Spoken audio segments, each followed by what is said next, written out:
Right in the center of the South American continent, encircled by mountain ranges and highlands on all sides, one of the most remarkable nature spectacles is undergoing a relentless natural cycle of devastation and rebirth every year. During the wet season between November and March, the Paraguay River and its tributaries are rushing down the Brazilian highlands, only to be stopped in their tracks by an enormous basin that slopes at barely 1 to 2 centimeters per kilometer. Unable to drain away, the river channels fill beyond capacity, overflowing into the vast savanna to create the world's largest seasonal floodplain in one of the most unique biomes on Earth. This is the Pantanal.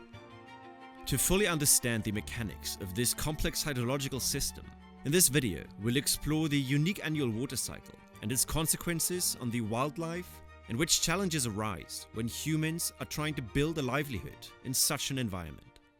Phase 1. The wet season. With the beginning of the wet season in November, increased rainfall over the Brazilian highlands and the Chapada dos Guimarães set off a pulse which changes the downstream ecology for months to come. When precipitation in the plateaus increased tenfold compared to the dry winters, the Paraguay River and its many tributaries are tirelessly sending forth the waters into the Pantanal basin. But once the slopes fade and hundreds of kilometers of level savanna open up at the foothills, the waters seemingly come to a halt. Over the next months, with not enough pressure to be pushed along, the water levels in the river channels rise progressively until the riverbanks breach and the waters expand laterally across the whole basin. Every depression of the 150,000 square kilometer Pantanal, roughly the size of Georgia or Illinois, slowly but surely gets submerged, and pretty much every aspect of the habitat undergoes drastic changes. Isolated lakes are reconnected to the larger hydrosystem. Meadows become swamps, hills become islands, and the new sediments and nutrients from the hillsides ignite an explosion of life. Due to the shallow gradient and vast distances, there's actually a significant lag between the precipitation in the Brazilian highlands and the eventual rise of the river levels in the Pantanal. And even within the Pantanal itself, the pulse of precipitation impacts the regions at vastly different times. While the northern regions experience increased water levels just 1 to 2 months after the start of the wet season in November, the most southern areas on the border with Paraguay are virtually unchanged until March of the following year. Phase 2. Peak flooding.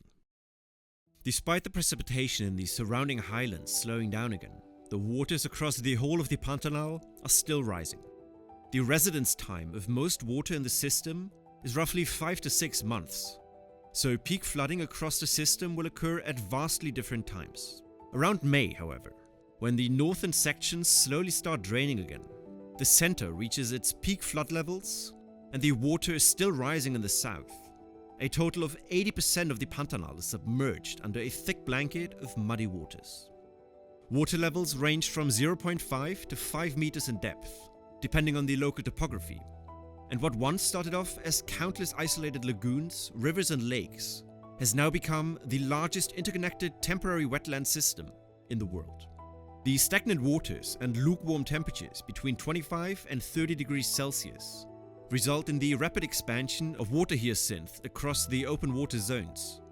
Water birds start nesting in the flooded shallow grassland, and fish spawn populates every nook and cranny of the new habitat.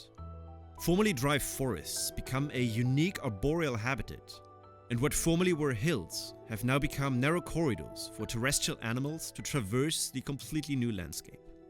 Virtually every corner of the Pantanal has been reinvented, and the advantage shifts decisively to fish and amphibians who have plenty of food, oxygen, and shelter. This paradise on Earth doesn't last forever though. Just a few weeks after reaching the peak, the waters start receding, and this new habitat slowly diminishes again. Phase 3. Receding waters. As the rainfall dries up in the highlands, the lush growth period in the Pantanal Wetlands slowly comes to an end, and Brazil's apex predators enter their season of abundance. During the retreat, previously submerged channels called corixes are emerging again, and the first mudflats start dissecting the continuous water surface from before. At peak velocity, the waters in the Pantanal can recede with over 10 centimeters per day, orchestrating a precisely timed choreography as the land gradually emerges again.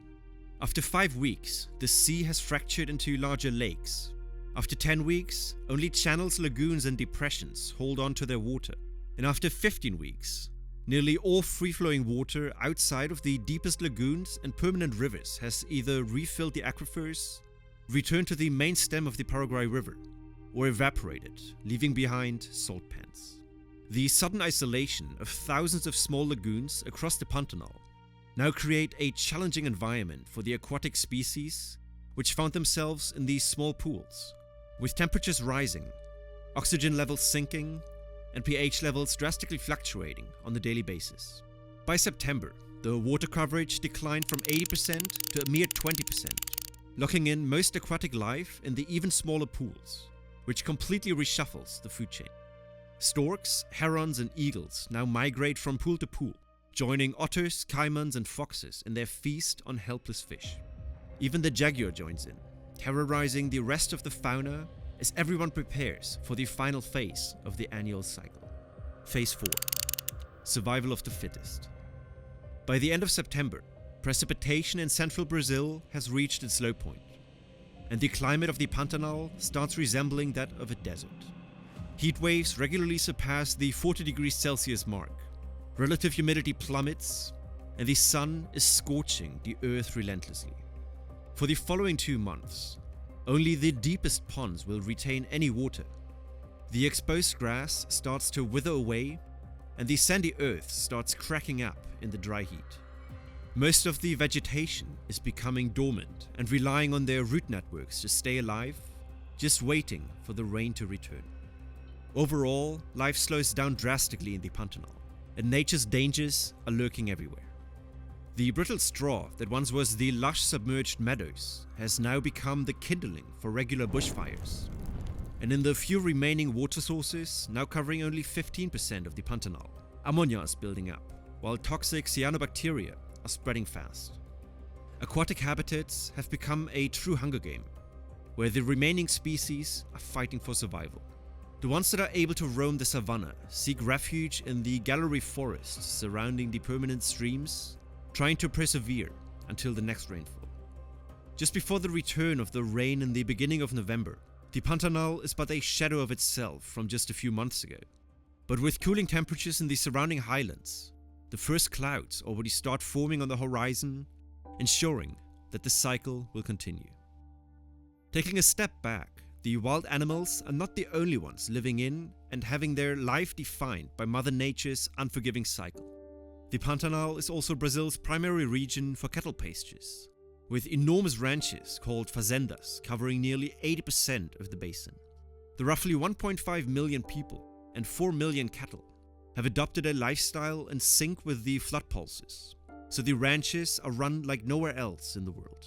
Pantaneiros, the term used for cattle ranches in the Pantanal, have immaculate knowledge of which areas flood first and last, where the best grazing grounds are, and where the safest corridors are to facilitate the seasonal transhumance ranching style, which involves constantly moving herds around to access optimal grazing grounds. Fazendas typically include high and lowlands and can spawn thousands of hectares.